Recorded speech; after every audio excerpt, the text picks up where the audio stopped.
You're listening to the Maniculum, pointing the finger at the Middle Ages. We bring you the choicest medieval nonsense, discuss and evaluate it, then pillage it for our own geeky purposes. Okay, so the Toyn Vaculing, as it's called in the Irish, or the Toyn, I'm probably going to just refer to it as the Toyn. It's spelled in a really weird way, so it's T-A-I-N space B-O space C-U-A-L-I-N-G-E. Toyn Vaculing. It's a weird Irish spelling. All the names in this story are going to be extraordinarily weird. I feel like weird Irish spelling is almost redundant. That's true. Not as weird as the Welsh. So we'll give them that. I think I figured out how to say all these names correctly, but if not, I apologize, especially because I am living in Ireland, so I should be able to pronounce these at least somewhat correctly now. But it's also known as the cattle raid of Cooley, and it's probably the most famous of all the Irish stories. There's generally a couple figures in Irish lore that any Irish person knows, and one of them is Cuchulainn, who is the hero of the Toyn. Another is Brian Boru as well. There's a fencing club named after him, but he's later. So we're going to talk about Cuchulainn. And Finn McCool, he's the other one I hear about. Ooh, yes, him as well. And the Toyn is an Irish epic, so it's basically the equivalent to the Greek Iliad and the Odyssey, or the Roman Aeneid, or the Old English Beowulf. Except instead of about wars or monsters, it's about stealing cows. Basically. But the funny thing about this is that there are multiple accounts of cattle raids in Irish history and poetic history. So it is basically a war, even though it starts over a fight for a cow. So it is poetic, as all epics should be. And some background to the story before we jump into it. The Toyn is folkloric in its origin and includes several appearances of the Tuatha De Danann, and that's basically the Irish gods. The primary deity, Lug, L-U-G or Lug, is said to be Cuchulainn's father. And the Toyn comes from an oral tradition, which was eventually recorded, So we have a couple versions of this story. There's two complete versions of it. The first one is found in the 12th century Book of Dunkeld, which also has an Irish name, but I cannot possibly pronounce that, so if you Google it, just the Book of Dunkeld, and the 14th century manuscript, which is the Yellow Book of Lecan. And these two versions of the story are they're incomplete on their own and they overlap, but they can be smushed together to give you one whole version of the tale. And then the second version of the story that we have was put together in a 12th century text, which is compiled with a bunch of other works in the Book of Leinster, which is housed at Trinity. So if you want, you can go up into the reading room and take it out and actually look at it, which is kind of cool. I'll see if I can get permission to take some pictures of it. I'm sure there's some online, but it'd be kind of cool to just go back and look at it. And funnily enough, the scribe who compiled this tale seemed to take it more as an exercise of writing it down and copying it, because it was copied more in a modern style. And there's a little Latin colophon at the end, which translates to, I, however, who have copied this history, or more truly a legend, give it no credence to various incidents narrated in it. For some things herein are the feats of jugglery of demons, sundry others poetic figments, a few are probable, others improbable, and even more invented for the delectation of fools. Did you say jugglery? Yes, it says jugglery of demons. I want to meet these demons that juggle. So take that as you will. There is a lot of Irish folklore and magic in this story, so much so that I've done a little bit of research and writing on this myself, and I'm very excited to jump into that. But it does tell you something that it was copied over anyway, even though it's got demons in it, and clearly this is a legend and not actual history, So take that as you will, Christian scribe who wrote it down. Well, as long as you say they're demons instead of fairies or something, I think you can get away with it. Or at least that's a lot of what Richard Firth Green has to say about it. There's a lot of switching over between pagan words and then words like, oh, we're just going to pigeonhole this into demons, and kind of just squish that away and not talk about it. Although, interesting side fact that I just found, I was researching this actually, the majority of necromancers in the medieval period were church clerics. I would like to know where you got a list of necromancers. It doesn't have a list of necromancers, but there's a beautiful book that talks about this, and I actually have it with me because it's a very interesting book, and it's called Aspects of Anglo-Saxon Magic. Oh, that does sound by Bill Griffiths. It was published in 93, so it's fairly recent insofar as academia is concerned, especially about writings of medieval magic, a lot of which were written either in the Victorian period or like the 80s. Wait, does that make it older than you? Yes, by a year. But it's fairly recent. I'm fairly recent. I resemble that remark. I mean, usually I wouldn't consider recent scholarship something that, like, the people studying it are younger than. That's fair.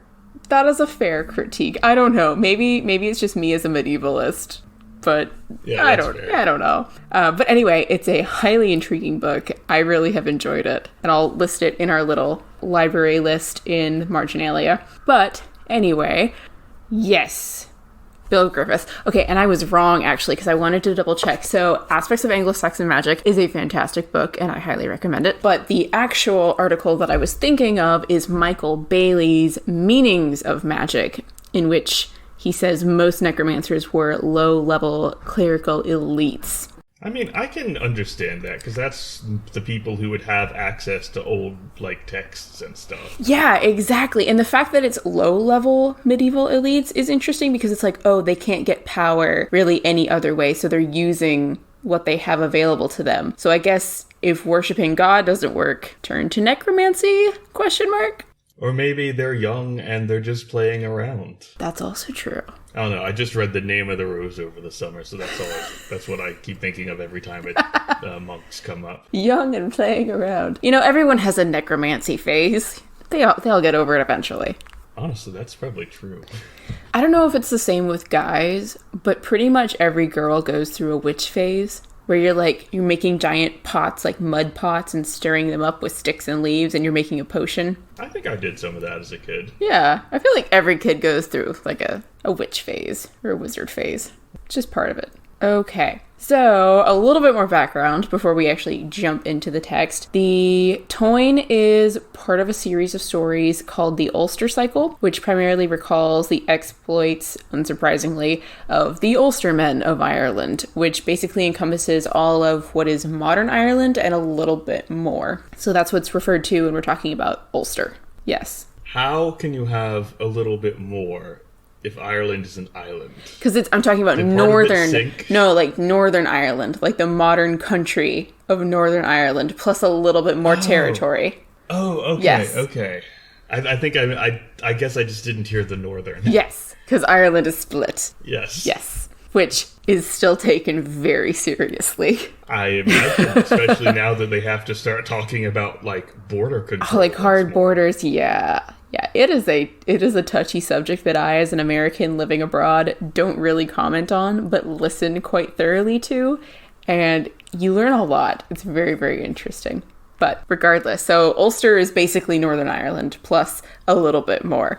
The Toyne also has a lot of remskela, which are basically prefacing tales. They're little stories that get tagged on with it, and they set the scene for the main bulk of the story, and they're not technically a part of the epic, but a lot of modern editions will include them because they do bring more background into the story. And so when we were talking a bit about Macdetho's pig in the last one, that sort of has those connections to Cuchulainn and Cuchulainn's boyhood deeds. So that's one of those kind of satires of a remskela that kind of pops up in other English stories. Other Irish stories. I just went full Anglo-Irish there. That was horrific. You did. There are a couple translations of the text out there.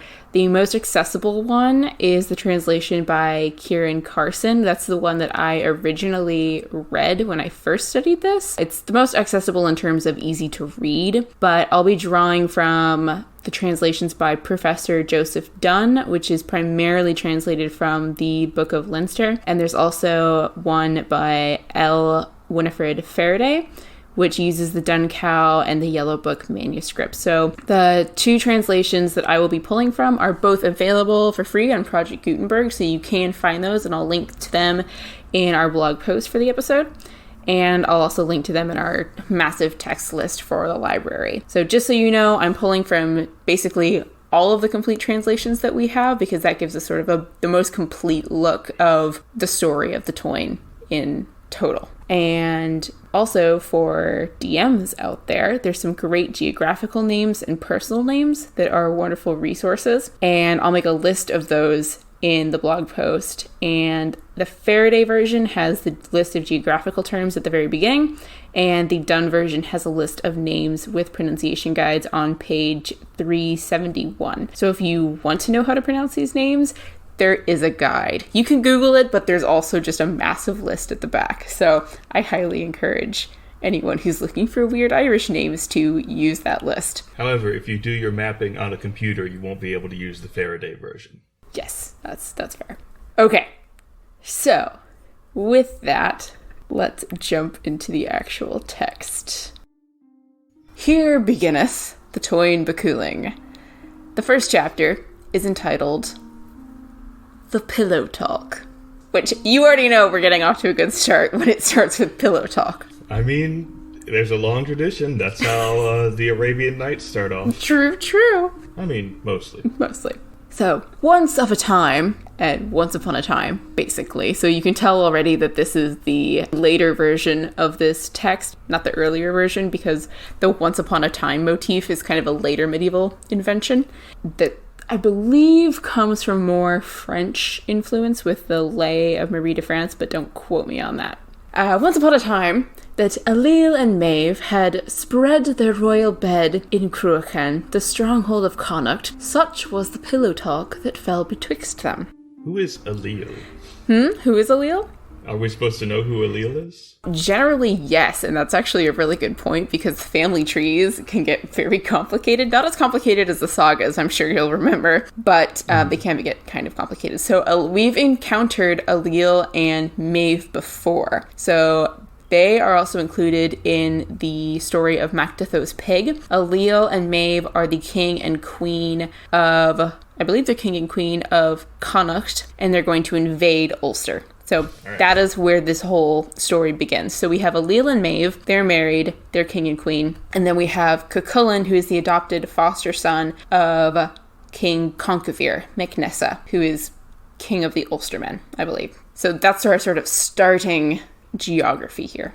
Quoth Ailill, "True is the saying, lady, she is a well-off woman that is a rich man's wife." "Aye, she is," answered the wife, "but wherefore opinest thou so?" So, why are you saying this now?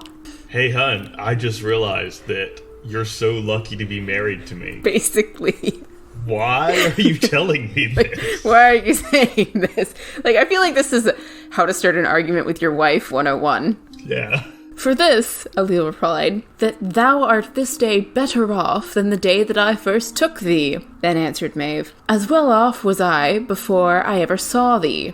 "It was wealth, forsooth, that we never heard nor knew of," Ailill said, "but a woman's wealth was all thou had, and foes from lands were thine, and used to carry off the spoil and booty that they took from you." "Not so was I," quoth Maeve. "The high king of Erin himself was my sire, Echo Fedlech, the Enduring, son of Finn by name, who was son of There's this long list of Irish names that I'm not going to go through. And then she goes through how many daughters that this king had. So she's basically saying, I am hot stuff, and you are so wrong because I was rich before I married you. Fair enough. This is definitely how to start an argument with your wife. Definitely. "'Twas I the goodliest of them in bounty and gift-giving, in riches and in treasures. 'Twas I was best of them in battle and strife and combat." Which is interesting, because does that imply that Maeve was out in battle? She was a battle warrior as well as being a princess?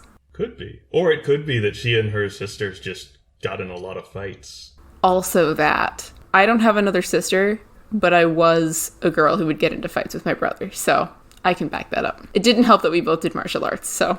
All right. 'Twas I that had 1,500 royal mercenaries, and the sons of aliens exiled from their own land, and as many more the sons of freemen of the land. And there were 10 men with every one of these hirelings, and 9 men with every hireling, and 8 men with every hireling, and 7 men, and so on and so forth. And then we get all the way to 2 and 1, blah, blah, blah. There was a standing household guard, continued Maeve, hence that it hath my father bestowed on one of the 5 provinces of Erin upon me, even the province of Cruachan, wherefore Maeve of Cruachan I am called. And so she basically goes through in this little list how much she had even before she married King Ailill. Including, apparently, she's a monarch in her own right. Yeah. Like, irrelevant to whether she's married to him or not. Exactly.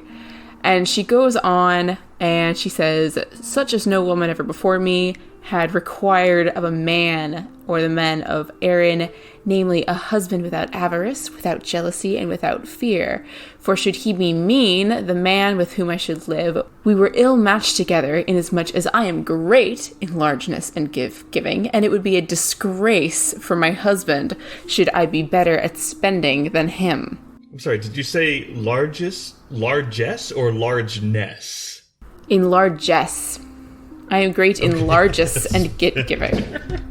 Or I was going to have questions if she was great in largeness. Yes, she is not great in largeness. That is not what's there, but she's great in her gift giving. She's very generous, which historically is what you want to be as a king. This is very prominent in the Old English texts. It's prominent in Beowulf, this idea that there's this economy of honor, which is a fantastic article. I don't remember who it's by, but another fantastic article to read about how honor is something that can be exchanged, and kings should give out gifts because that is how they get even more honor. They receive honor by giving out gifts, and warriors gain honor by going and doing great deeds. So that's sort of where this idea of chivalry and princeliness comes from. So we see this here, obviously, when Maeve is like, how dare you say that I'm better off now than I was before marrying you? Like, what point are you trying to make? Yeah, you get it in Scandinavian societies too, because a lot of the kennings for like king or leader mean something like giver of various kinds of jewelry. Ring giver is one of the big ones. Yeah, stuff like that. All right. Whoso brings shame and sorrow and madness upon thee, no claim for compensation nor satisfaction hast thou therefore that I myself not have, but it is to me as the compensation belongs, said Maeve, for a man dependent upon a woman's maintenance is what thou art. So she just threw him under the bus big time. Yep. Nay, not such was my state, said Ailill, but 2 brothers had I, one of them over Tamar, and the other over Leinster, namely Finn over Leinster, and Carva over Tamar. I left the kingship to them because they were older, but not superior to me in largesse and bounty. Nor, oh, I know, he's having a real hard time here. Well, she did just call him a kept man. I'm sure that hurts his pride. Yeah, a little bit, especially as this is pillow talk. You know, they've just gone to bed together, and Ailill's like, you're pretty lucky to be married to me. And then she lambastes him, and now he's trying to, gain back a little bit of his pride. And so he's trying to establish his line. This is why you've got to keep that machismo under control, or you end up saying crazy stupid really stupid things. And who could there be for me to have as my queen better than thyself, being, as thou wert, daughter of the high king of Erin? Yet, so it is, pursued Maeve, my fortune is greater than thine. I marvel at that, Ailill made answer, for there is none that hath greater treasures and riches than wealth than I. Yea, to my knowledge, there is not. So, thus ends Chapter 1, Section 1 of the Toyne. It's literally just a massive dick measuring contest between the king and the queen over who's richer and whose kingdom has more goods. Which you'd think, being a successful king and queen, you could unite these 2 kingdoms and just reign happily and just do like a whole Ferdinand and Isabella thing.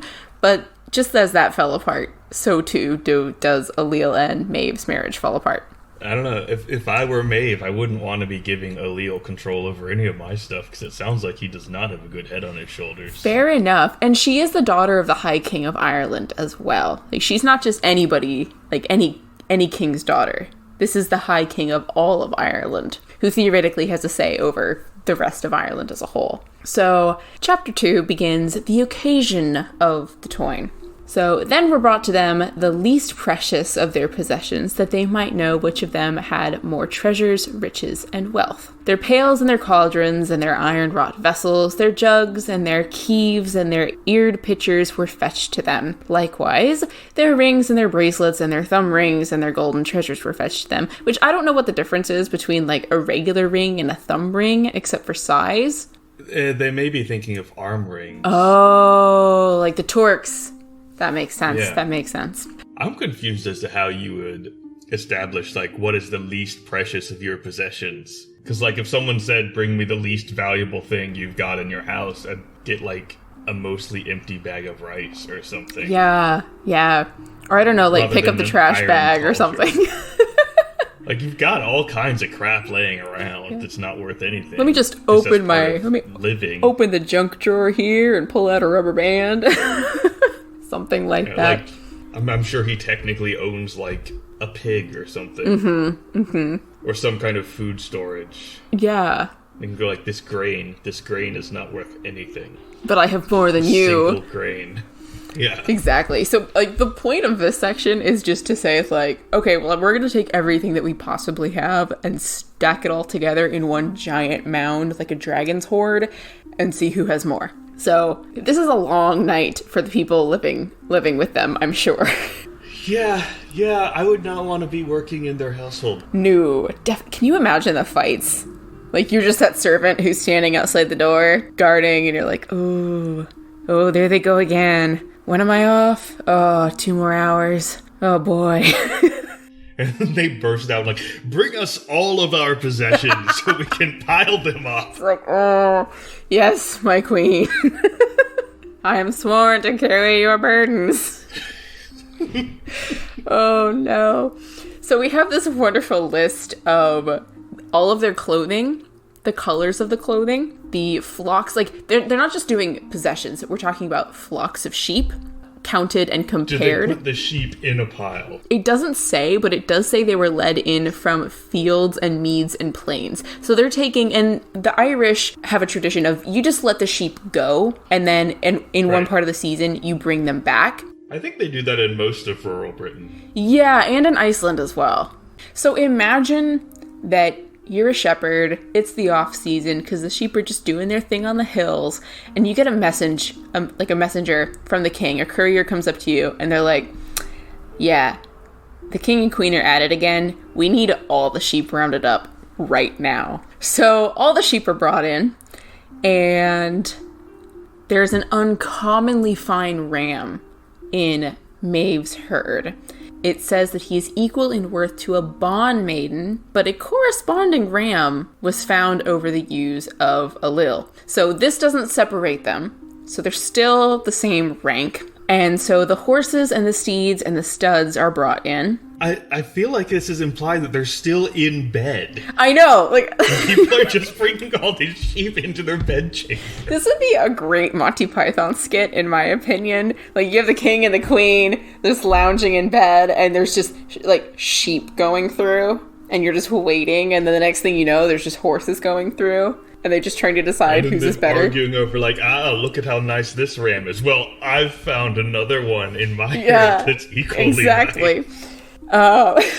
So they find a noteworthy horse. Did they even bother to get dressed? I mean, why would you if you're the king and queen? Like, just stay in bed. I feel like there's a lot of hate sex going on in this relationship. Yeah. Probably. A lot of it. So they find a noteworthy horse in Maeve's herd, but they also find one in Ailill's. And so then they drive the swine in. And again, they find a noteworthy boar among both groups, both flocks, both droves of swine, I guess. Yeah. And so then they do the cattle. So the cattle are counted and numbered and claimed, and they are both same, equal in size and number, except there is one special bull of alleles, and he was the calf of one of Maeve's cows. And Finnbenach, which means the white horned, so this white cow was his name. And that's important. The color of the cow is important, and we'll see why in a little bit. But he... Oh, hold on. Yes. Okay. According to this list of terms of venery I've pulled up just now. Ooh, yes.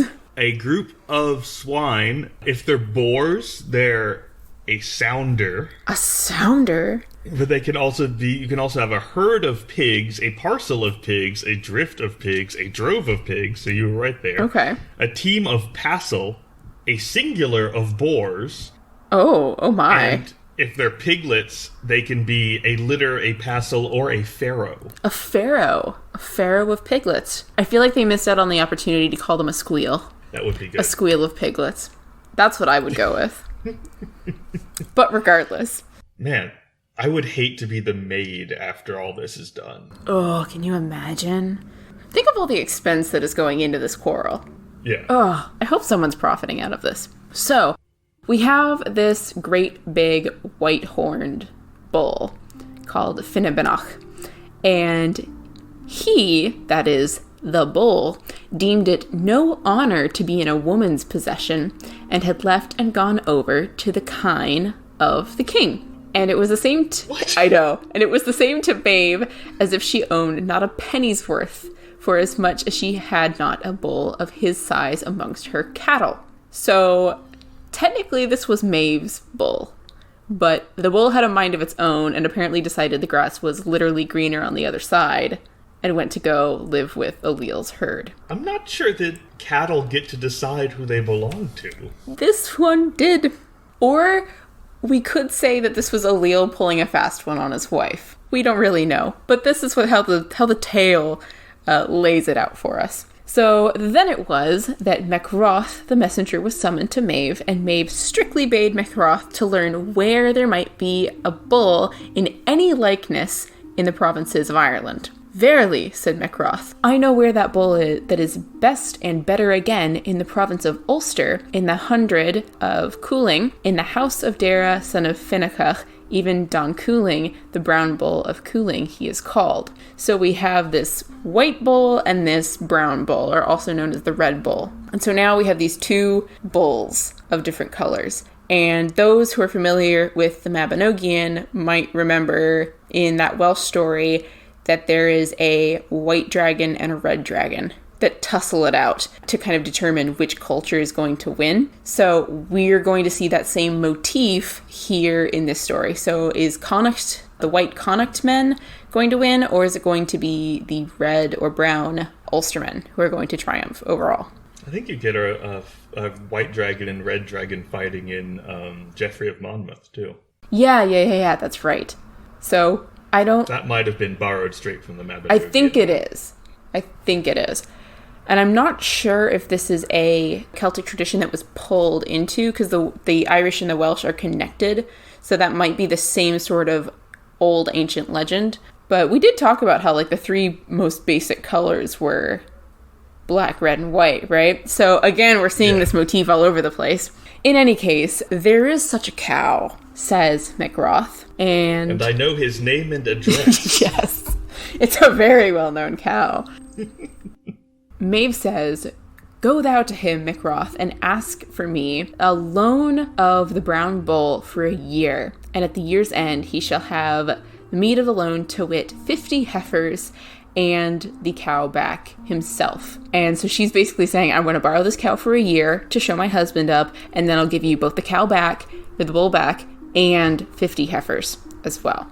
And the messengers go forth to the house of Dara, son of Finnachach, and they talk about how many people there were, and basically we went through here. There's a lot of place naming going on in this story. Macroth says, I am here to beg for the loan of the brown bull to match the white-horned one. And so we have this going back and forth, and Dara was very excited about this because it's 50 extra cows. He's like, yeah, awesome. I get to loan off my bull for a little bit to the Queen of Ireland, and then I get 50 extra heifers.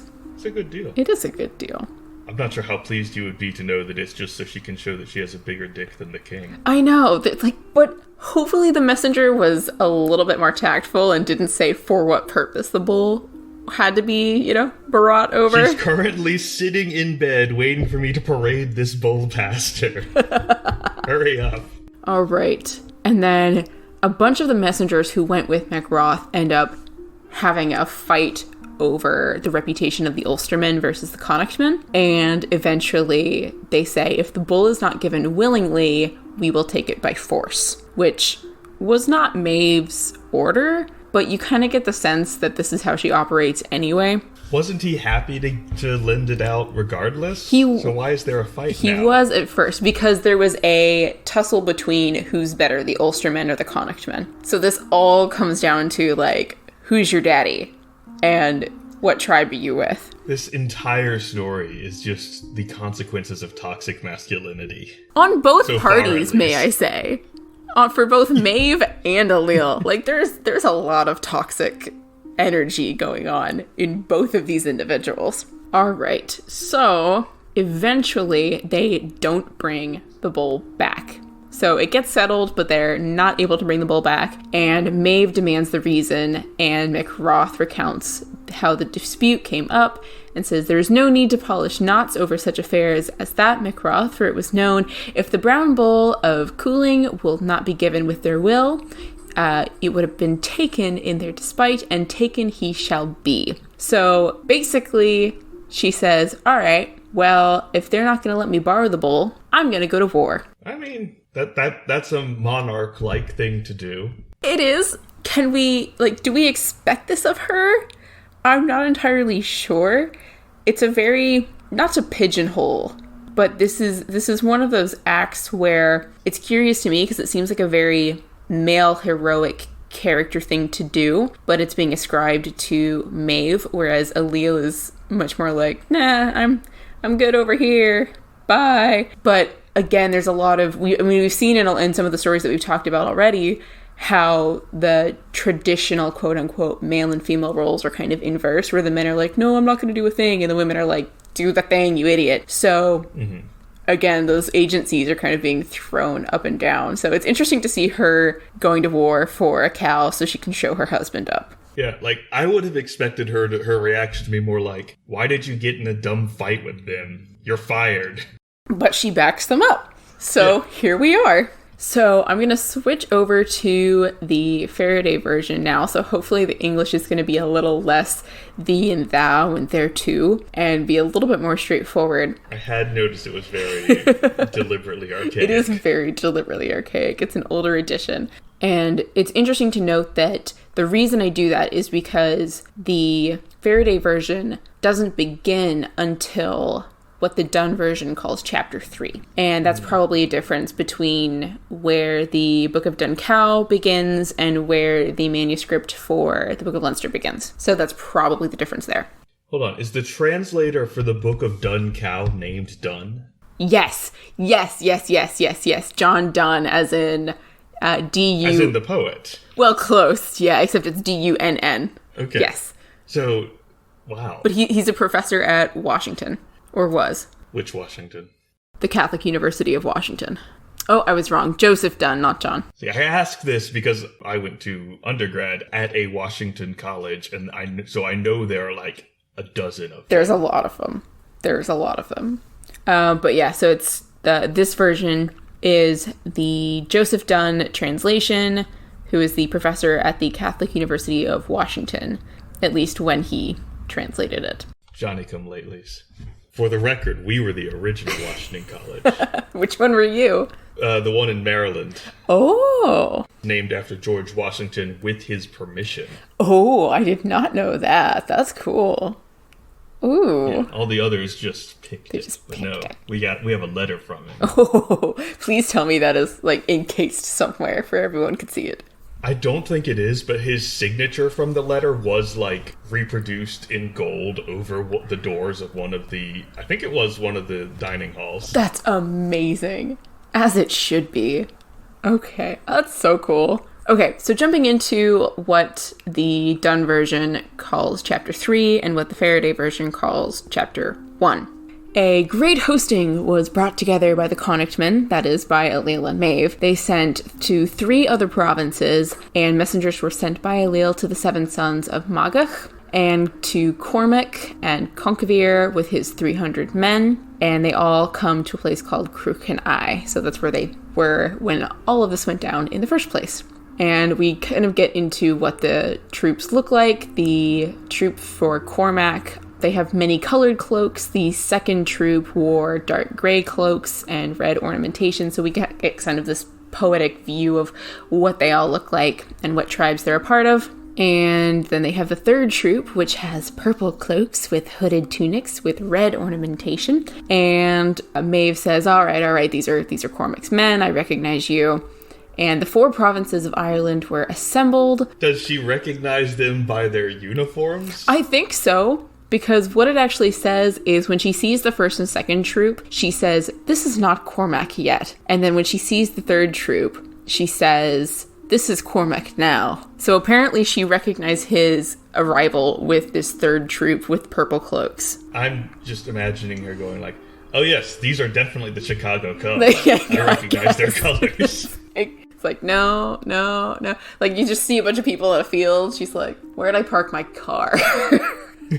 No, those guys over there are the Red Sox. You can tell by their red socks. Yeah. It's like, oh, I'm at the Ren Fair, and I'm cheering for the Blue Knight, and I'm trying to find where he is. All right. So the 4 provinces of Ireland were assembled until they were all in Cruachan, and the poets and the druids did not let them go forward into Ulster till the end of a fortnight because they were waiting for a good omen. And Maeve is not very happy about this, and she says to her charioteer, I guess because she trusts her charioteer, she gossips to her charioteer. Either way, she says, everyone who leaves here today from his love or his friends is going to curse me because I'm the one who started this entire thing. Like, I've gathered all the people here, which is a valid complaint. At least she's acknowledging her role in this. Yeah. And the charioteer says, well, just wait. I'll turn the chariot with the sun, and there will come the power of a good omen that we may all come back again. So we're going to have a good omen, and we'll survive. It'll be fine.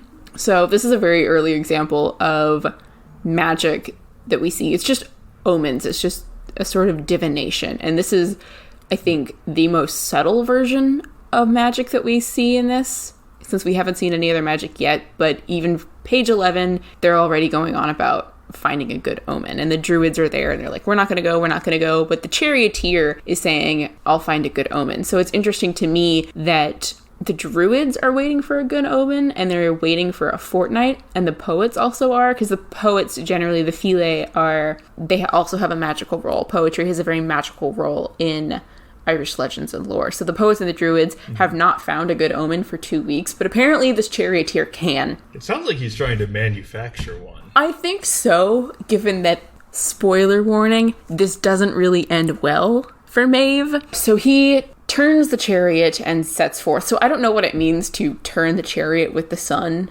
whether they're like waiting until high noon or waiting for a shadow to fall in a certain way, or whether they're just gonna like follow it like sunflowers follow the sun. I don't know. But he turns the chariot and they set forth, so they go out.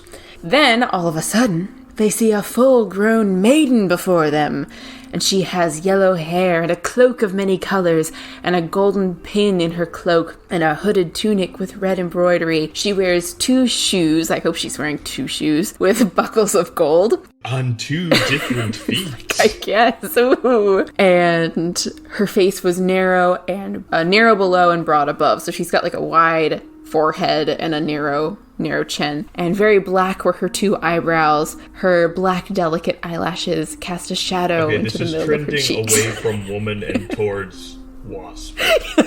Yeah, you're right, 'cause she's blonde, but she has black eyebrows, so I don't black and yellow. Head. Yeah. So she's we would call her a waspish looking figure. And you would think it was, and this is very interesting, you would think it was pertaining with her lips, which they were adorned. And the exact meaning of that Irish word is not known, but it's always used in the connection of like adorning your lips. So it's some sort of lipstick, but it doesn't really say what it's made of or what color it is. So traditionally, I guess I would think, like red or some sort of blush, but we don't know. It could be blue for all we know. You would think that it was a shower of pearls that was in her mouth, that is, her teeth. She had 3 tresses. They're round and they fall? I think it means they're shiny and white, which would be more impressive for the Middle Ages, I guess. That's true. Given that, although I wouldn't want my teeth described as a shower of anything, because it sounds like they're falling out. Ooh, that's true. You're right. Ooh. She had 3 tresses, 2 tresses around her head above and a tress behind, so that it struck her 2 thighs behind her. So basically, from what I understand about this, she's got like Princess Leia buns or something on the side, and then she's got a big plate down the back of her head that goes all the way to her thighs. So that's a lot of hair. That's pretty impressive. Yeah, it really is. A shuttle of white metal with an inlay of gold was in her hand. Each of her 2 eyes had 3 pupils. The maiden was armed, and there were 2 black horses on her chariot. I'm sorry, she has 3 pupils? She has 3 pupils in her eyes. All right. So she's got like 6. She's got 6 pupils total. So you're not wrong with this whole insect look. It's also, was she like just weaving? Like, why is she carrying a shuttle around? The literal translation is a beam used for making fringe. So when you think of a shuttle, you think of like loom weaving, right? Mm-hmm. So you might think of, if you think of the shuttle and the loom, and you think 3 pupils, we're getting sort of prophetess vibes, right? Yeah, like the Norns or the Fates or something. They come in 3s, they weave things. Exactly. So that is the motif that is being used here. Because Maeve obviously stops because there's a crazy, waspy prophetess lady standing before her and says, "What is your name?" And the maiden says, "Fedelm, the prophetess of Connacht." And that is to say, if it's the same Fedelm as the Fedelm who is Conchobar MacNessa's daughter, she will have a brief tryst with Cuchulainn, but I don't know if this is the same woman. So you might be able to squish that in there, that it would make sense that Cuchulainn, a magical hero, gets with this 6-pupiled prophetess. But wait, so she's human? I just assumed she was some kind of fairy. No, she is a prophetess. She is not a fairy. She is a human interlocutor for the other world. All right. Yeah. But she does just pop up out of nowhere, so you're not wrong in thinking that she's some sort of fairy. And she does come from another world, because when Maeve asks her, "Whence do you come?" she says, "From Scotland," after learning the gift of prophecy. I was really expecting, after that other world thing, for you to say something like, Boston. That would be more interesting, wouldn't it? But I don't know. I guess maybe for the medieval Irish, Scotland is just as far away. So apparently you learn prophecy in Scotland, according to the Toyn. Good to know. And so Maeve says, "Have you inspiration which illuminates?" So like, do you have a prophecy for me? The maiden looks over all of the host of Maeve's army, and Maeve says, "Prophetess, how do you see the host?" Fedelm answers, this is the actual translation, "I see very red. I see red." That is the precise translation that we are given here. And I checked the other translation as well, and that one says, "I see very much red. Very red." So what color are their uniforms? Some of them are red. Red Sox? Some of them are purple. So like, I don't know. I think this is, as we shall see, I think this is referring to blood. Like, they're all going to die. And that would make sense. But Maeve is a little thick-headed because she says, "That's not true. For Conchobar is in his sickness at Emain, and the Ulstermen with him, and all the best of their warriors. And my messengers have come and brought me tidings thence." So she asks for a prophecy, and the prophetess says, "They're all gonna die," and Maeve says, "No, you're wrong." Yes, and so when she says no, she then asks again, "How do you see my host?" Because she's not going to take this as an answer, which I personally, street smarts here, I wouldn't be questioning the 6-pupiled prophetess. Yeah, just kind of do what she says. Yeah, like if this is a bad idea, this is a bad idea. You have a chance to turn around and go home. Like, it's okay. We understand, Maeve, you got big dick energy. It's okay. But she says, "How do you see the host?" And Fedelm says, "I see red." And again, Maeve says, "That's not true. No way." And so she asks a third time. And the Irish are very interested in ideas of threes. So the fact that she says, I see red, very red, 3 times, and Maeve says, it matters not. There are mutual angers and quarrels and wounds very red in every host, and in every assembly, and in every army. Look again and tell me the truth. What do you see? So it's not even enough that she asks 3 times.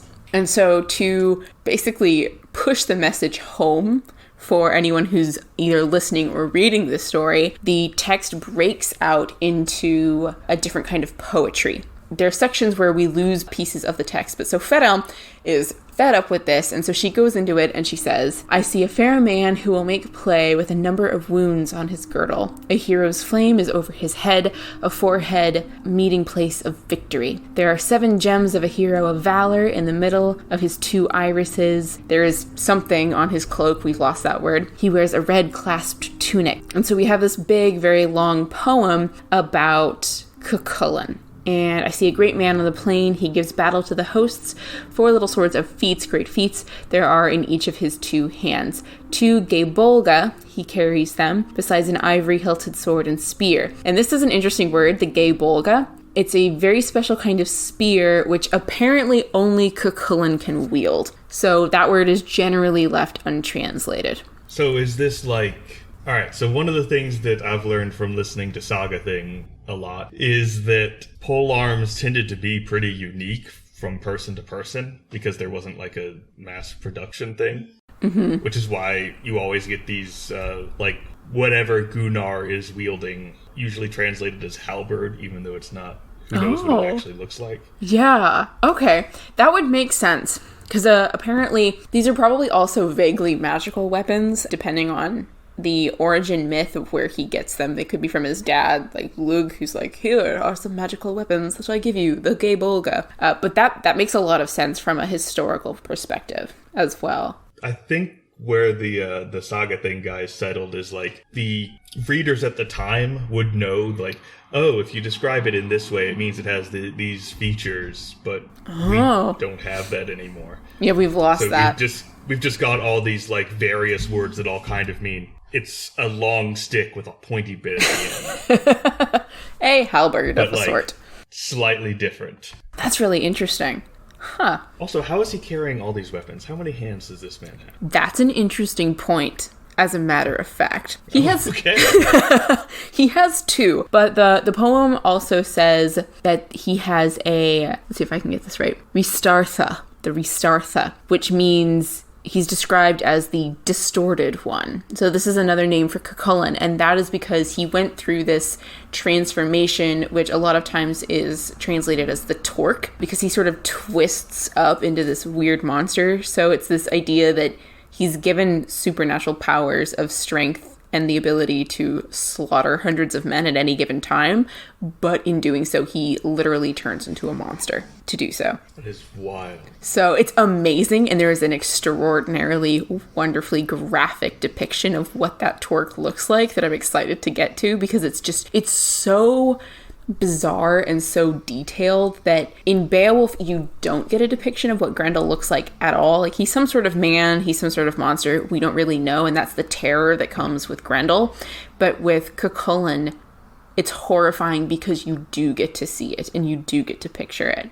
And I love the difference between the Old English sort of terror and the Old Irish horror in those 2 depictions. Also, just for any other China Mieville fans out there, I'm pretty sure that's where his use of the word torque comes from. Oh, that makes sense. Because in Perdido Street Station, there's a mention of like some region nearby that is twisted and mutated and basically sounds like some kind of weird science fiction-y radiation thing. But he just refers to it as the torque. I bet that's where he got it. I bet. Oh, that's interesting. I love seeing that carried through. One of the things that I would love is to have the Toyne turned into a video game. I think it would be an amazing RPG. Just absolutely great. I can see that. Yeah. finally, the last sort of section of the poem, the kind of poem that Fedhelm says, is, he will strike on whole hosts, he will make dense slaughters of you, ye will leave with him many thousands of heads, the prophetess Fedhelm conceals not. So she's had it with the queen. She's done. I'm sorry, did you say that he was going to carry away thousands of heads? He will leave with him many thousands of heads.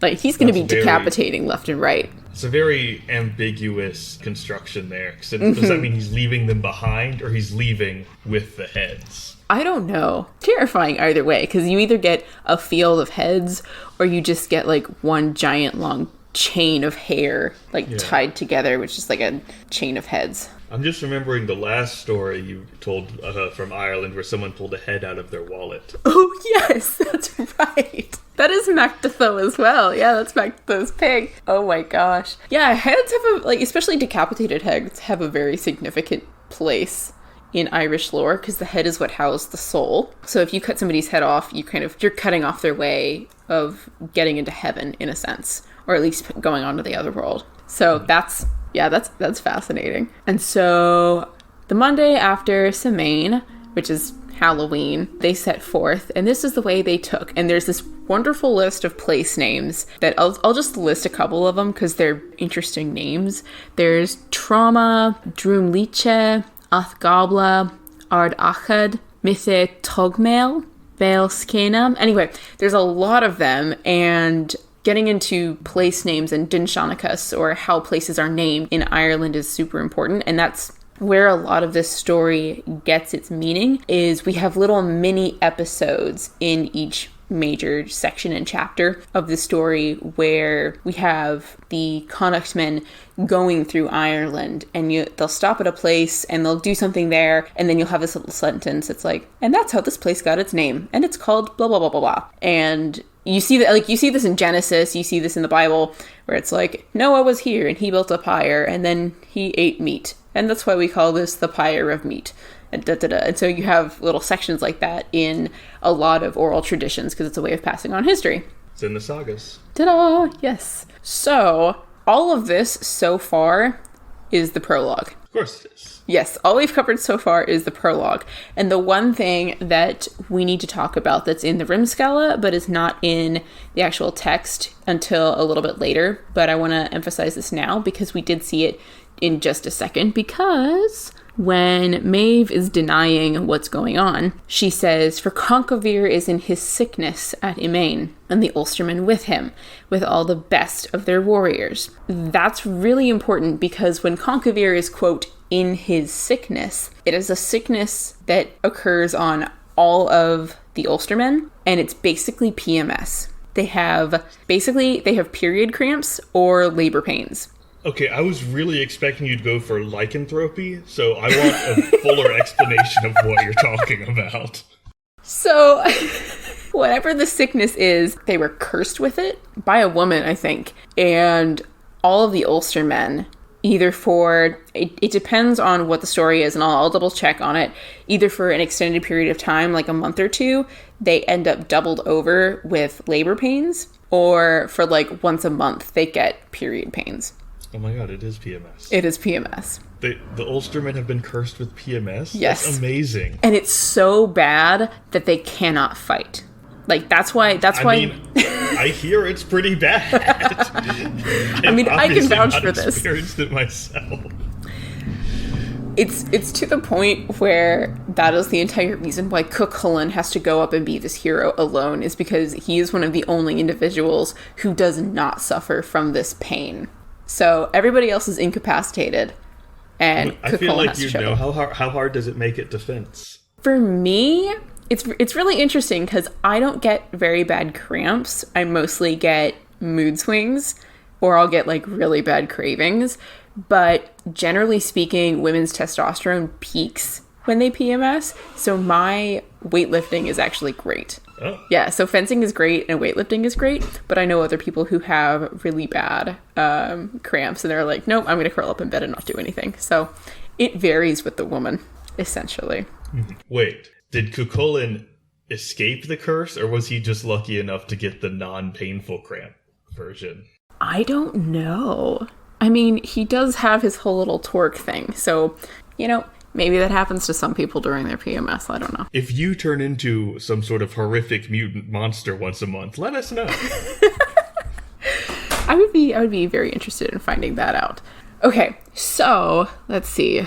Here ends the title, and the story begins as follows. So all of that was just the prologue. We've just gone through the opening credits. Did you say here ends the title? Yes. I feel like the scribe and I have very different ideas of what a title is.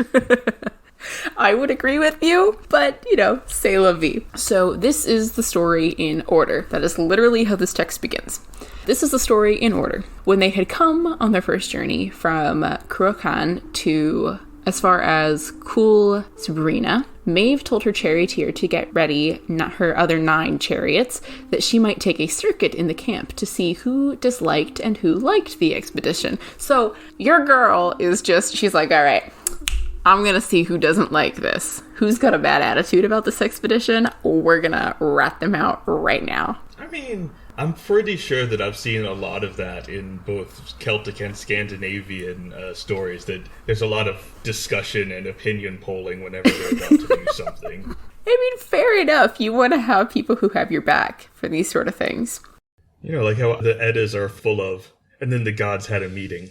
Yes, very, very true. Now his tent was pitched for Allele, and the furniture was arranged, both beds and the coverings. Fergus MacRoy, in his tent, was next to Allele, and Fergus is one of these major political figures who kind of advises, quote-unquote, Allele. And then Cormac is also there. Connell is by him. Fiacha Firvi? That is a hard Irish word.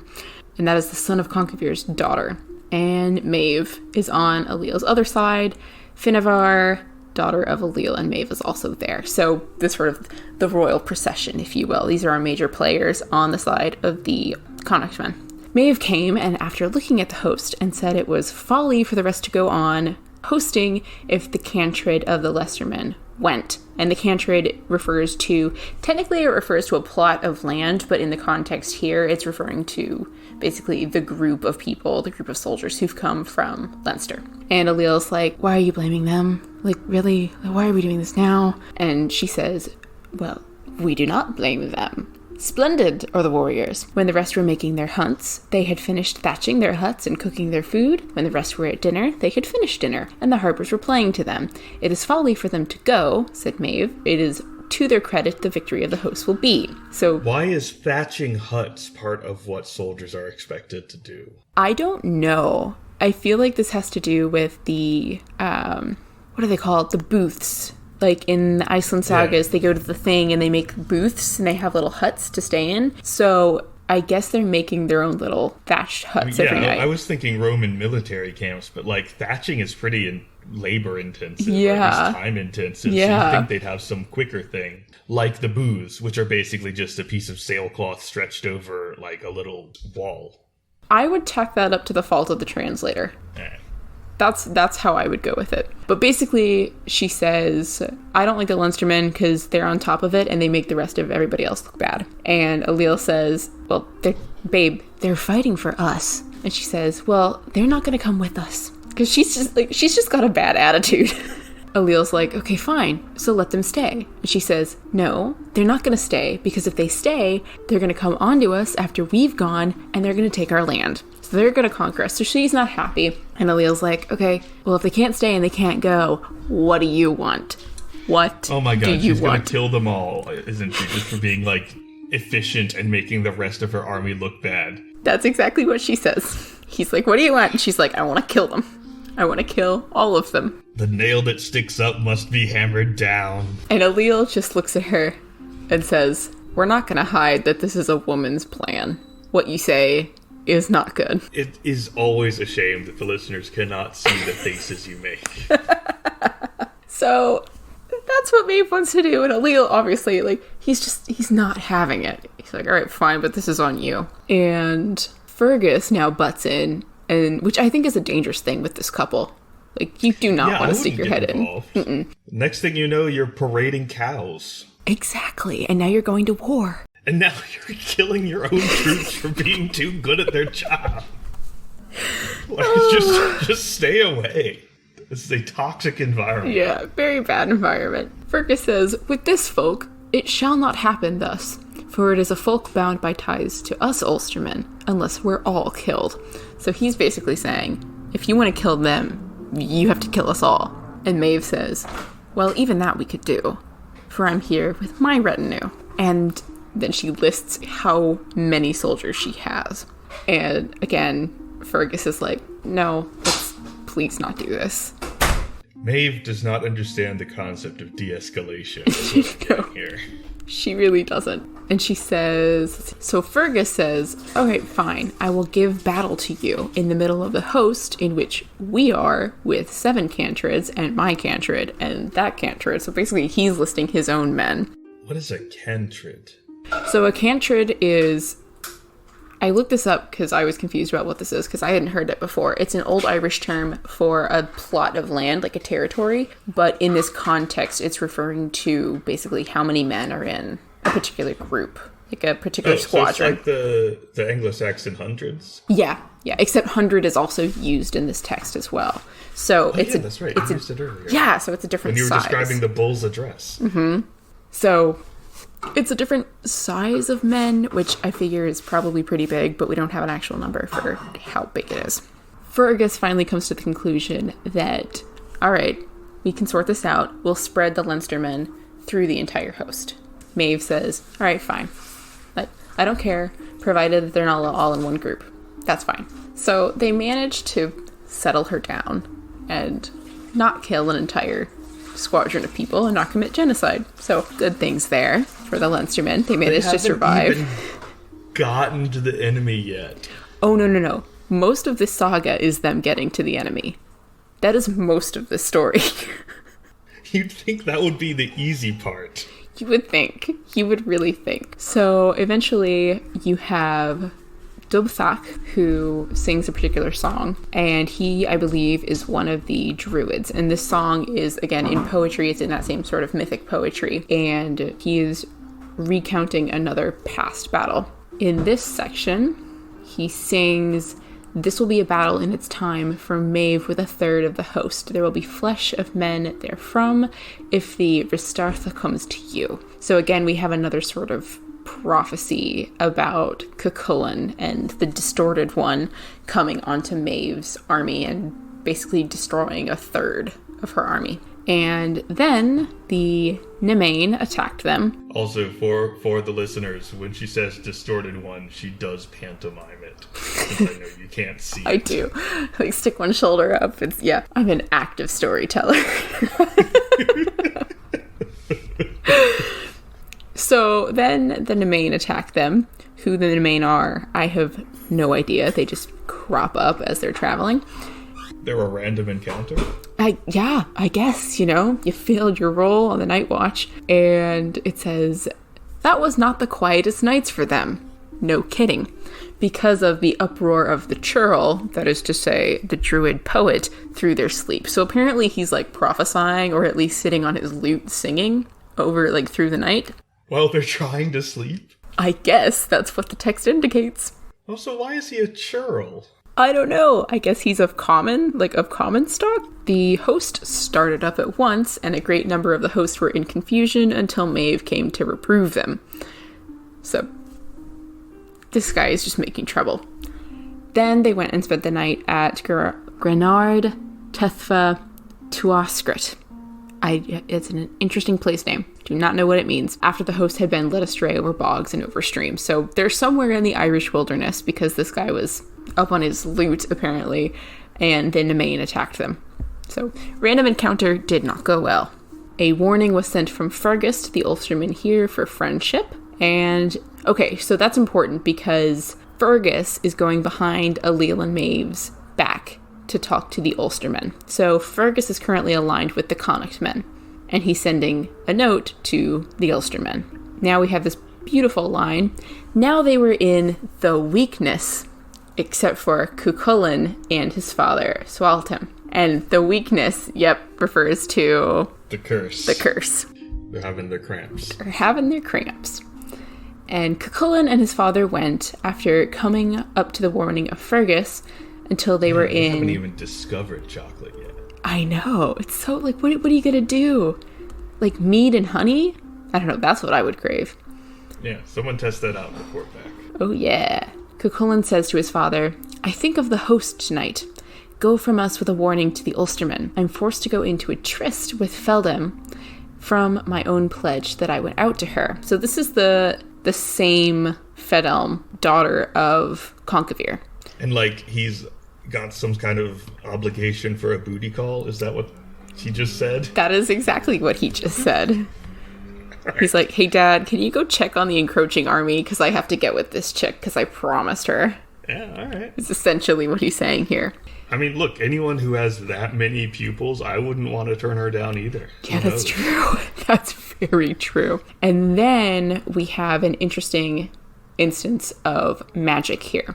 So he makes what the text calls a spankelwyth, which is a twig that is twisted into the form of two rings, which is enjoined by one straight piece, which is used basically to hobble horses and cattle. So he's making like a pit trap, essentially, in the road. I thought this was for the prophetess, and I was like, oh, you're making handcuffs. Not quite. There's got to be a saga, like, with that in there. There's got to be. Anyway, so he makes this little trap, and before he goes, he wrote in Ogham on it and threw it on...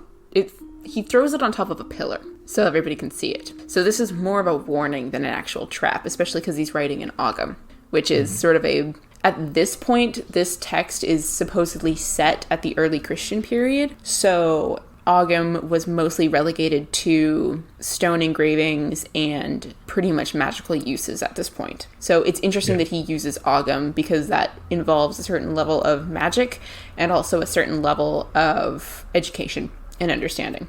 So already we understand that not only is Cuchulainn a distorted one who has supernatural powers of strength, but he also is supernaturally gifted and educated. So he's... Like, what else would he write in? Runes or like Roman letters. Oh, right. All right. But he's using Ogham. Okay, so that's already like an old-fashioned thing at this point. Yes, exactly. So the leadership of the way before the army was given to Fergus. So basically, neither Maeve nor Allele want to take point on this, and so Fergus stands up and he's like, all right, I'll do it. And he goes far astray to the south till the Ulster should have completed the collection of an army. So he's basically curving around the long way so that he can try and get more alliances. And Allele and Maeve perceive this, and Maeve says, well, Fergus, this is strange. What kind of way are we going? Straying south or north, we go over every other folk into every other territory. Allele of A, with his hosting, fears that you will betray them.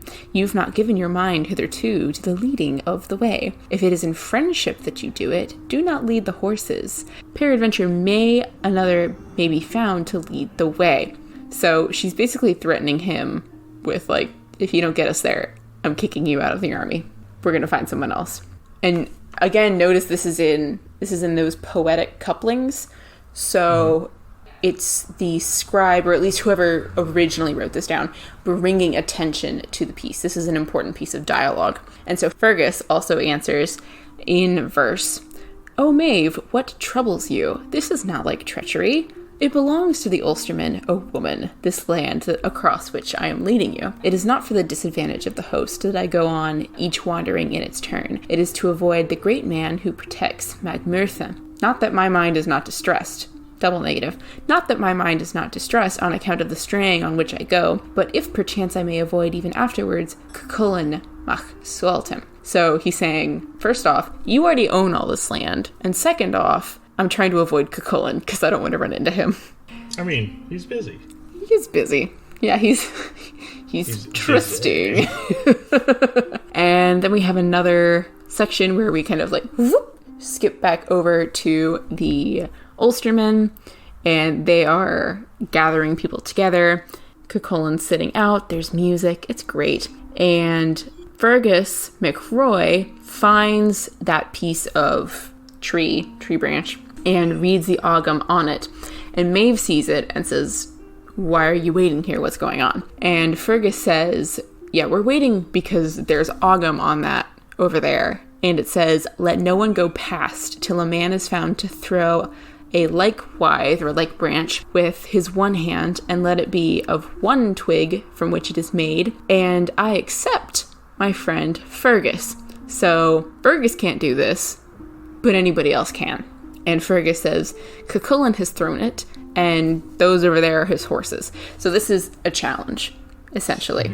And the fact that it's written in Ogham is something like a geis, so it's something like a curse. So you'd better not go past this without accepting the challenge, or else something's going to go very, very badly. And as he put it in the hands of the druids, Fergus sang a song, and we have this little poetic verse where he goes through it.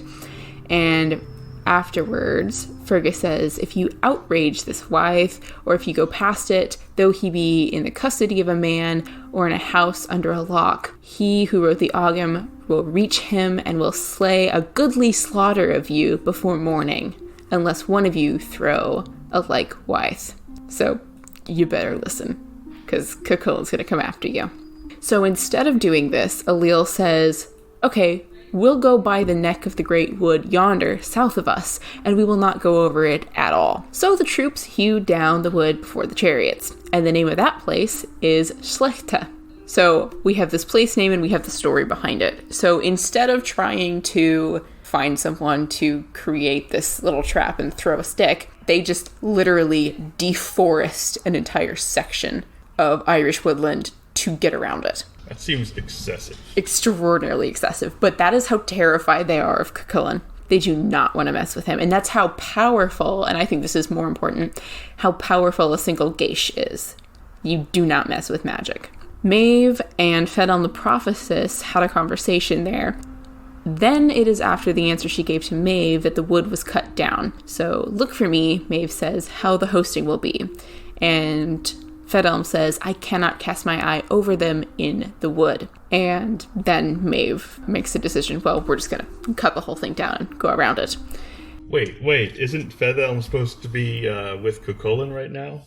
Theoretically, yes, but given that Cuchulainn's horses are over off on the side, like, Cuchulainn's waiting. Oh, so either this is a different Fedalm, I'm not sure how common that name is, or this is the exact same lady, and Cuchulainn's just like, all right, waiting, just chilling. Yep, I've issued a challenge. You know, gonna get with this prophetess lady. We're gonna be sorted. So he's having a fine time so far. And Fedalm's just going, oh yeah, I can't see your troops in the woods right now. I've got places to be. Yes, exactly. And that's interesting because when they're trying to get through this forest, they end up having a great snowstorm which falls on them. And the rising was early the next morning. It was not the most peaceful night with the snow, blah, blah, blah. I feel like it's a refrain that we're getting, but it's an understatement. Like, it was not the most peaceful night. It's like, you don't say. You're getting snowed on. And then there's this final little line that says, it was not early when Cuchulainn came from his tryst. He waited to wash and bathe. So he had a lie-in with Fedalm here. And then he came on the track of the host and says, would that we have not gone there, said Cuchulainn, nor betrayed the Ulstermen. We have let the host go to them unawares. Make us an estimation of the host, said Cuchulainn to Lug, which is probably his dad, Lug, the god. And Lug says, yeah, I can't do this right now. Like, I'm confused. I can't manage this. And they go on a little bit. Yeah, we will stop there because then we're starting to get into Cuchulainn's side. So let's close this with the fact that Cuchulainn had a lie-in. And we'll pick it up next time with more about Cuchulainn and his boyhood deeds. Yes, so that is the first part of the Toyne. So we've got our kind of understanding of the Connacht side and Ailill and Maeve and that whole section. So now we're going to get into who Cuchulainn is and what the Ulstermen are actually doing next time. All right. Yeah. So there you go. This is an unusual story you have here. I love the Toyne, especially because it is so wonderfully Irish and it's so weird. It is definitely weird. It is a weird story. So what do we have in terms of what we go through? What say you? Best dialogue? I think I've got to go with the exchange between Fethelm and Maeve. Which one? The first one? Yeah, where she keeps going, like, no, they're all gonna die, and she's like, and Maeve's like, no, you're wrong. No, they're not. Like, I'm the queen in this situation. Yeah, I tell you what to say, and I say you're wrong. And I say you're wrong.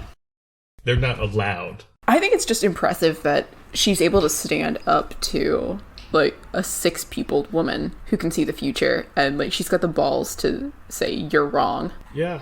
Yeah, honestly, I feel like if I ran into someone who looked like that, I'd just like, whatever you say, you clearly got some more stuff going on tonight.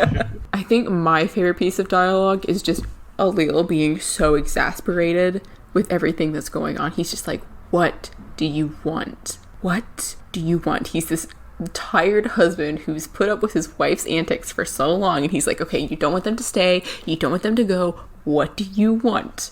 And I feel like at this point he's exasperated. He's saying it sarcastically, and her answer is just brilliant. She's like, "I want to kill them. I want to kill them all." Like, what do you do at that point if that is your spouse? Honestly, I feel like at this point, what he should do is say, "You're right, honey. You're richer." You're right, honey. You're richer. Yeah. Can we call this off? Can we call the whole thing off? Like, you've got a point, babe. I understand. But no, she wants that cow. She wants that cow. Oh, man. Okay. Bestiary. Not a mythical creature either, unless you count Cuchulainn. Or the boars. You could count not the boars, the bulls. I'm pretty sure bulls are real. That's true. But this is a bull with the determination to not be among a woman's herd. Sexist bull. A sexist bull. something. It makes sense that he's a white bull? ? All right, yeah. Well, we can put that in the monster manual. Yeah. Bull of the patriarchy. Bull of the patriarchy. The white bull.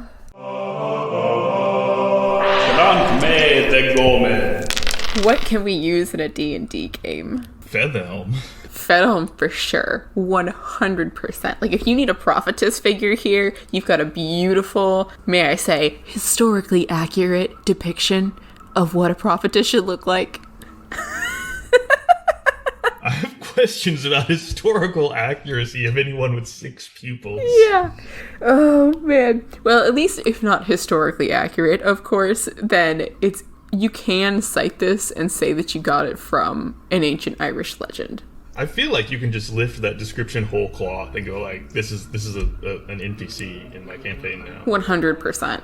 She's got blonde hair, she's got black eyebrows and black eyelashes, she's got a big forehead, narrow chin, she's got 6 pupils. That's just weird, man. She's all decked out in what was it? It was red. Probably. I still think she sounds insectoid with that triangular head. She really does. That's freaky. I had never thought of that before, but you're totally right. So definitely her in a D&D game. Let's see. I think you can use the entire premise for an adventure. Yeah.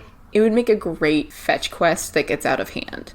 You have a king and a queen, and they're trying to measure up each other's wealth, and the queen is not taking it anymore. And, like, just use Maeve. Just use the character of Maeve, because she's so annoying, and she won't take any crap from anybody. And she's got such every step it escalates just a little bit. You gotta more. have it, like, continue escalating, and everyone around her is just like, no, why is she in power? But she's the daughter of the High King. We can't say no. So, like, definitely use that, like the quest for the bull, or the quest for the chicken, or something. Like, just some ridiculous argument I think you can use. There are a couple other things. You could use the curse. You can definitely use the curse. Although I think that might derail the session for a bit while everyone works through that one. Yeah, tries to figure out what that means. Oh no. You can use Cuchulainn as well, but we'll get to him later. We'll get to the torque idea later, so we'll save that one. I think we're getting, what was the other thing? Oh, manufacturing omens. Ooh, that is a good one. That occurred to me when you mentioned chickens, because that's from Rome. They would use whether the chickens would eat as an omen for like how well a battle would go. That's and there's a good one. story where I forget who it is. I don't think it's Caesar, but it's one of those big names. Future Mac here. It was Publius Claudius Pulcher who had command of the Roman fleet during the First Punic War. Who was so annoyed by the chickens not eating and therefore not giving him a good omen before a big naval battle that he just threw them overboard. Oh my gosh, that's amazing. I make my own fate. I think the line was, if they're not hungry, maybe they're thirsty. That is such a line.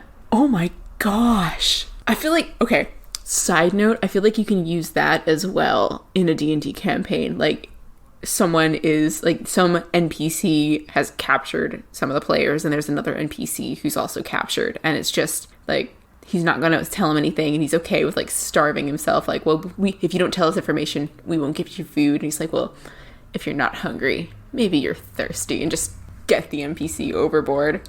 That would be great. That's a fantastic line. Oh my gosh. Oh, I was thinking of something else. Oh, you can use the Ogam as well, and the challenge. Oh yeah. That is almost straight out of a game. Yeah, for sure. Oh, well, to pass through this door, you have to figure this out and have a challenger. I think that about covers it. How many ages hence shall this our lofty scene be acted over? In Echoes states in unborn modern and culture. Do we accents have anything that we can think of here? I did already mention Mieville. Yes, that's true. You did. Yes, Prudo Street Station. And also the reason I remember Maeve's name is because in that really, I'm going to go with aggressively mediocre series of urban fantasy by Jim Butcher, the Queen of the Winter Court of Fairy is named Maeve. That's true. There's a lot of Irish queens called Maeve as well. And whether this refers to the same figure or multiple queens, it doesn't really matter. But yeah, that's a good one. For those of you who are confused, I'm referring to the Dresden Files. I know a lot of people who like them, but the second someone pointed out the just constant male gaze every time a female character is introduced, I haven't been able to read them and take it seriously. You know what that happened to me with? Oh gosh, what's his name? Hang on, I've purged the name of this book from my mind. Name of the Wind by Patrick Rothfuss. You know, people keep recommending that to me. There's parts of it that are great, and there's parts of the world building that are fantastic, but it's literally the Virgin Mary whore complex. Like, every woman is either a strumpet or, like, his love who needs to be saved. That's it. It's fantasy male wish fulfillment on its highest level. It is... Ooh. It's impressive. It is really impressive how much of it is in that book. And normally, like, I'm reading the Witcher books right now, and there's some of that there, and I can get on with it, because there's, like, it's, the author is aware of it, and he makes satirical commentary about it. But The Name of the Wind, for me, I couldn't get through it, because it was just too, like, I wanted to wash after I read it. So, read it. And, like, tell me what you think, because I'm curious, but I personally couldn't get through it. I did finish the first book, but I couldn't do it. I couldn't go beyond that. Okay, what else? Omitatus. Alright, so I think there are a couple obvious things in that Maeve should not be part of it. I was gonna say, she's like the big bad evil guy. Yeah. She would make a fantastic big bad evil guy, but I don't want her as part of the party. No, that's a problem character. Oof. I want Cuchulainn. Yeah. He would be great. That was the other obvious thing that occurred to me, was he needs to be there. You need to have Cuchulainn. I feel like Fergus is a good bet, too. Is he the one who reads the Ogam? Yeah, he's the one who's accepted from the Ogam. Yeah. So we want Fergus, for sure. You've got Cuchulainn, who's the brawn. You've got Fergus, who's the brains. Who else do we want? Who's the druid poet? Is that the same guy? Duthach. Duthach? Something like that. We want him, definitely. And who else? Let's see, we do need a fourth. I feel like the prophetess is probably more of an NPC. That would still be so much fun, though. Because she doesn't see everything. Yeah. Remember, she was in the wood, and she couldn't see anything for the trees. I'm laughing at my own joke. That's so stupid. She literally couldn't see anything for the trees. I love that we have that idiom, and I love that we have the cultural context to make that joke. I do also like the characterization of like, yeah, I have the gift of prophecy, but I got something to do. I gotta go. There's an itch I need to scratch. Yeah, exactly. I say we can add her. Yeah, okay. All right, so we've got Cuchulainn, Fergus, Dofach, and Fedhelm. Perfect. There's enough inter-party conflict there to go around, for sure. The Dungeon Master's Dictionary. Terminology. Yeah, what sort of terminology do we have? All of Cuchulainn's various weapons, I feel like, are worth mentioning. Definitely the Geibolga. And what was the term for the like groups of men? Oh, it starts with a C, or at Yeah. least a K sound. Kentrin? Something like that. Hang on. Yes, Cantred. Cantred. Yes. So technically, it's a subdivision of a county, like a medieval subdivision of a county, but in this context, it's referring to like a group of men. Right. And you can also use hundred. Right, which 100. is the Saxon version. Or the Anglo-Saxon version. I don't know if the continental Saxons had an analog. And didn't Professor Hughes always tell us that 100 was 60 men, or was 100 120 men? You're thinking of the long hundreds. Yeah.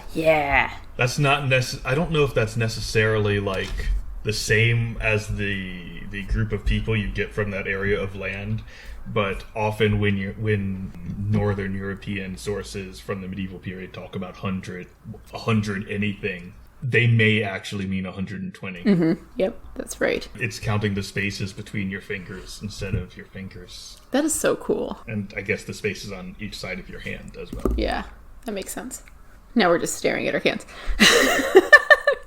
Hold on a minute. Okay, any other terminology? I did mention there are a bunch of place names in this text, so I can add those in the blog post. We won't go through all of them now, especially because they're ridiculously hard to pronounce. So you can just read those and pronounce them however you will, and they make great fantasy names, because you're not wrong, because it's your own homebrew.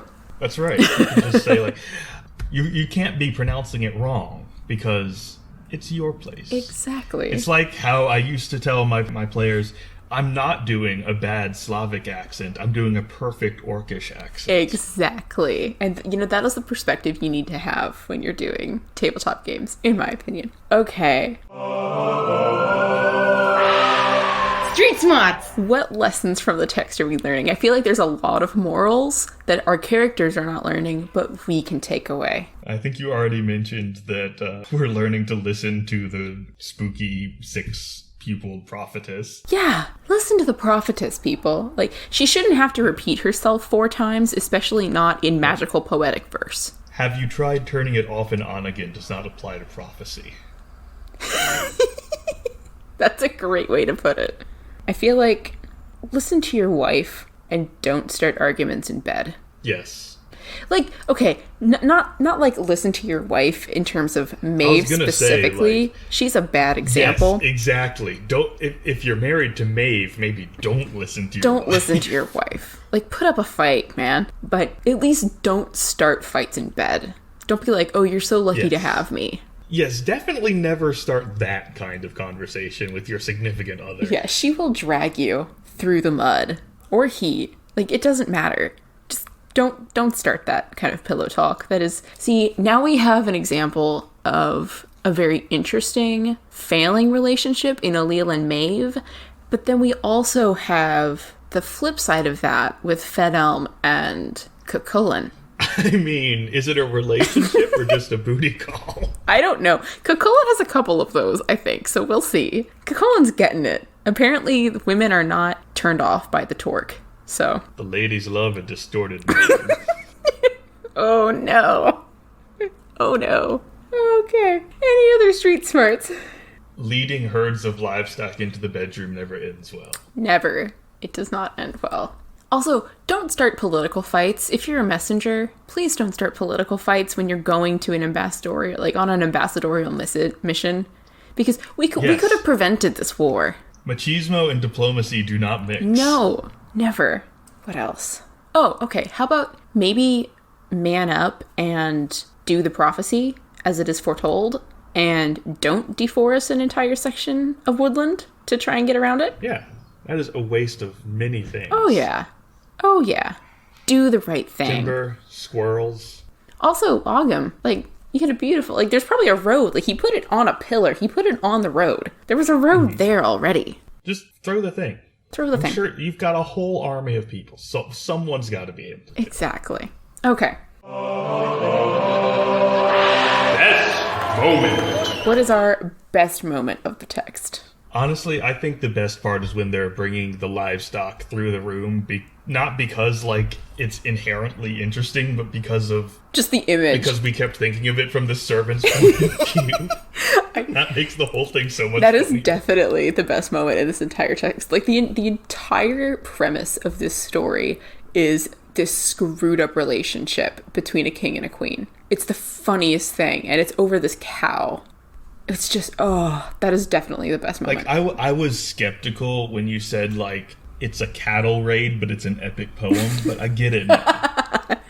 Yes, it is definitely epic. Maeve even has a Homeric tragic flaw in that she cannot de-escalate anything. She's just gotta keep going. And Alil won't take a stand, either. Mm-hmm. They're perfect for each other, in the worst sort of way. Okay. The court. All right, so you get to go first. You wrote the story. Mm-hmm. I feel like you already know who I'm picking. You're either gonna pick Cullen or Fedelm. Gotta be Fedelm. Yeah. Continuing my streak of, like, apparently instinctually identifying with the female characters. That's more, fair, because I'm just gonna pick Cullen because he's just cool. That's also fair. There's such a, like, I want to have, like, a whole little mini-series or, like, subplot in whatever video game that I end up creating about this, where they're just a power couple together. They seem like a great power couple. You actually do know how to code, don't you? I've self-taught a little bit. I am not very good at it. I mostly want to come at it from a narrative design perspective. And as far as I know in the industry right now, the people who are in the development side are not the people who are doing the coding, except for in, like, really small indie studios. Yeah, so it sort of depends. I feel like I've heard you talk about making games before. I would love to. I would seriously love to. I would love to be, like, involved in any part of the developmental process, especially from the creative side. So that's what I would love to do with my degree, is, as much as I would adore being a professor and teaching, like, young minds about the weirdness that exists in the medieval period, I would also love to teach young minds through video games about the weirdness that existed in the medieval period. So you want some, like, gaming company to hire you as their medieval weirdness consultant? Yes, please. That would be amazing. Just, you know, call me up, like, Ubisoft or CD Projekt Red. You're working on The Witcher? Like, boy, I can help you there. I know all about the Wild Hunt. Oh, that would be great. Okay, so we've got our people from the court. Fantastic. So now we have the final rating. Final rating. Should we do a final rating for each episode of the Toyn and then do a final one? I think that since we've kind of started that precedent with other longer texts, then yeah. Okay, the Toyn, part 1. What is your rating? I am going to give it a 9. A 9? I am impressed. I can't say it's perfect, but it's completely insane, and there's a lot of, like, interesting implications here and there, and that's enough for me to put it near the top. This is true. I will give it an 8.5, only because I have read this text before, and this section of it has a lot of place names and a lot of, they had this many hundred people and that many hundred people, and later it gets more interesting because we have less of that and more craziness, so it gets an 8.5, but I still love this text. Okay, and now... Incidentally, I don't know how to spell any of the Irish, so I'm leaving most of the line blank on the spreadsheet. Oh, that is fine. Where is the little spreadsheet? But I put the, numbers in. Yes. Welcome to the Leech's Corner. Let me jump into an interesting section for the Leech's Corner today. This is coming from Aspects of Anglo-Saxon Magic by Bill Griffiths, which he has a beautiful, well-researched text at the beginning, and then he puts a bunch of sources at the end. So it's a great sort of introduction to some of the more interesting charms/remedies in the Anglo-Saxon Old English compendiums. So this one is with dweoch. Oh yeah, I know this one. Yes, which is against a dwarf or a fever. And the reason that that is a question is that dweoch is, or dweoch, I don't know. The reason that that's a question is because that word refers to dwarves, but it can also refer to fever. So take your pick. I'm going to assume it's like elf shot, and they're just saying like, oh, yeah, dwarves give you fever. Yeah. Everyone knows this. I wouldn't say that that's too far off. So, we don't know. So the translation of it is against a dwarf or against fever, one must take 7 small holy wafers, such as one makes Holy Communion with, and write these names on each wafer: Maximian, Malchus, John, Martimian, Dionysus, Constantine, and Seraphion. Then again, the charm, which hereafter is quoted, one must sing first in the left ear, then in the right ear, and then upon the top of the man's head, and then go to a maiden and let her hang it around his neck, and do so for 3 days. It will speedily be better for the patient. And so the thing that you need to sing is rather interesting, and the song is: Here came entering in a powerful being, he had for him his coat at hand, that said you were his steed, laid his reins on your neck. They began to move out of the area. As soon as they got out of the area, then his limbs began to cool. Then came entering in the beast's sister, then she settled it and swore oaths that never this would harm the sick person, nor anyone for whom this charm could be obtained, or who knew how to intone this charm. Amen. Fiat, or fiath. So be it. I did not follow that song at all. I have no idea what just happened. Yeah, it's rather odd. So what I understand from it is that it's saying there's a powerful being, like this dwarf, has... A powerful dwarf has said that you were his steed and laid his reins around your neck, as in like is making you sick, is giving you the fever, and then began to move out of the area. As soon as they got out of the area, then his limbs began to cool. I don't know what that means. Like, the fever passes, the fever breaks, like you're running a sweat, and then you cool down. And then after that, then came entering in the beast's sister, then she settled it and swore oaths.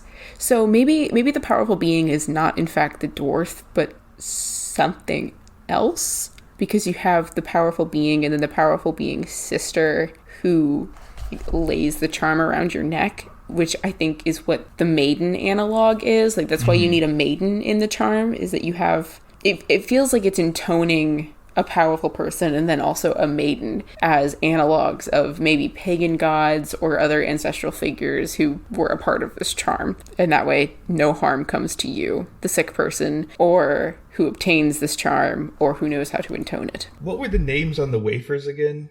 They're very weird. Yeah, it was striking me as like a weird combination of things. So the original text is Maximanus, Malchus, Johannes, John, Martimanus, Dionysus, Constantinus, and Seraphion. Alright, so what I'm getting from that is that it's like a mix of mostly Roman, at least one Greek. Johannes is neither, because it's John. Yeah, it's John. And you have Constantine. Malchus? Well, Constantine's a Roman emperor. Yeah. Malchus sounds... maybe that's Malcolm? I guess. So that's sort of Germanic, isn't it? So you have these weird names. They don't make sense. Like this, it sort of makes sense that you'd have like Constantine, because that has associations with Christianity, and it makes sense that you have John if you're invoking saints. Like, do we have a Saint Malchus or anything like that? I don't know. Trying to see. How is it spelled? Malchus. Oh, interesting. He arrested Jesus. Oh. He is the servant of the Jewish high priest Caiaphas. Oh my. Oh, according to the Bible, Simon Peter, armed with a sword, cut off Malchus's ear. Oh, so that was Malchus. Oh, there's a footnote here that says the names are those of, quote, the 7 sleepers. I've heard that phrase before. Okay, I've never heard that phrase before. It's some kind of Christian folklore thing. Ooh. Storms speculates that they could be invoked to produce calm sleep, and thus that is the charm that is a cure for a fever. The reason I've heard of them is because they're occasionally mentioned in Alfric's homilies. Oh, okay. But according to Wikipedia, it's the story of a group of youths who hid inside a cave outside the city of Ephesus, around 250 CE to escape a religious persecution and emerged some 300 years later. Which sounds more fairy, but this is from the Middle East, so no idea where that came from. That seems very anachronistic. Huh. The earliest version of this story comes from the Syrian bishop Jacob of, I can't pronounce that word, circa 450 to 521. That seems very iffy. Yeah. Interesting. This is some story from like the beginning of the medieval period from like the Middle East, and I have no idea. Weird, and it came into the Old English. Yeah. That's very interesting. That does explain the mix of names, though. Because like there's some of them are biblical and some of them are Roman. Huh. That's very interesting. The question of the powerful being in the song, the first line in the Old English is Hier kom in gangen in spinden wicht, which footnote here says... Did you say Spinden? Yes, Spiden. How's it spelled? Spiden. Because that is often altered to spider after Cocaine's suggestion. Yep. But the allusion to writing doesn't make any sense in that case. And so it might go back to suithe, meaning strong, since the minuscule P and W look very similar. So the minuscule being the way it was written in the manuscript, for those who are less familiar with... Right. Because that would be... understanding paleography. That would be the win. W-Y-N-N. Oh. Yeah. So that's the first word. And then the second word is wicht, which corresponds to the Icelandic vatir, which might denote a supernatural being in his own right. So something along the lines of white, for instance, is we'd have a similar English word today. Yeah, so like barrow whites. Yeah. So like a spider. It could be a spider white. It could be a fast white. But it's some sort of powerful creature in any sense. It's interesting to me that they use holy wafers specifically, and you have these, I would almost hesitate to say, like, pseudo-Christian names that are written upon them, as opposed to, like, I will sign you with the cross, which is what we see in other charms, or maybe invoking Mary or something like that, but you have these 7 figures. No, that's something that you see in a lot of the charms, is that they replace pagan elements with Christian elements just enough to make it like, oh no, this isn't pagan. I love that. The field remedy, you have to do this whole thing with like seeds and dirt, and it's like, but have the dirt blessed by a priest. Just make it kosher. Oh wow, that's funny. But you do see, I think, some of these pagan elements in the song itself in terms of like, okay, well, you have a masculine figure and a female figure, and they're sort of analogous with whatever this being is, and then the beast's sister, whatever the beast is, the being or the beast. So I think that's definitely pagan in some sense, or at least invoke something there. Interesting. But there we go. That is with Dweil against a dwarf or against a fever. So next time you're ill, since we're getting into cold and flu season, try that one out. Let us know how it goes. Don't forget, you do have to sing it in the left ear and then the right ear. First the left, then the right, and then on the top of the sick person's head. And you also have to find a maiden, apparently. And let's see. Well done. I'm trying to see in the Old English whether it's very specific about that. Maidanman. So it isn't maiden. I am looking this up. Oh, the Bosworth Toller page changed their, design. Oh. Which is frustrating because now it's all shitty. Aw, sad. But for those who are interested in the Old English, I'll go ahead and read that last line. And gathane an maidanman to and ho hit on his sweoren, and do man swa 3 dagas, so 3 days. Him beeth sona sel. He'll be soon better. All right, is there a G? Is it M-A-G, M-G, or just M-D? M-D-E-N. All right, because that might mean madman. I like that way more. So you have to find the local crackhead. You got to find the local madman, like the crazy guy. Oh my gosh. But that is also a recognized variant spelling for maiden. Interesting. So if it doesn't work one way, listeners, there are 2 ways you can go about trying this. And it should be easier to find a madman on a college campus, might I add.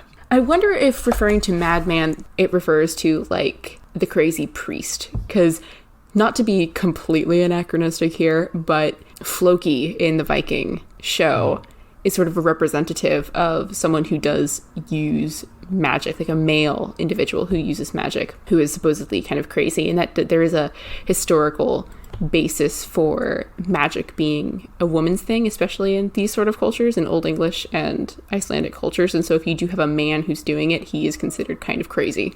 So I wonder if maybe that's too far of a reach, but... No, Seether, that's a real thing. Yeah, I haven't seen Seether. the show.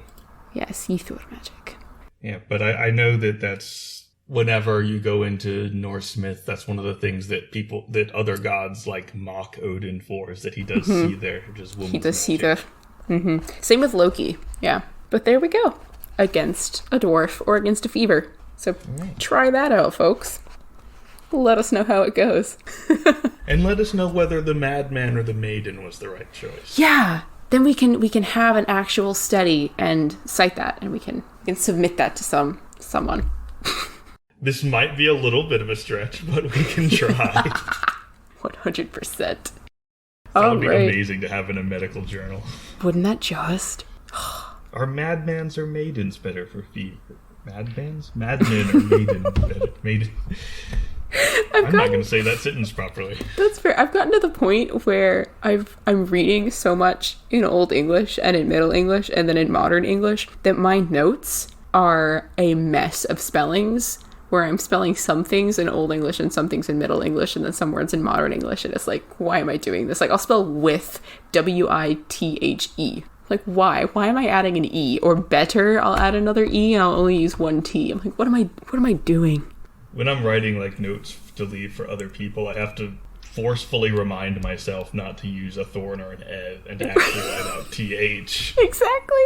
You get so used to doing it. It's like, oh no, people aren't gonna know what I'm talking about. Oh, But it's one letter. It's so much quicker. it's so easy.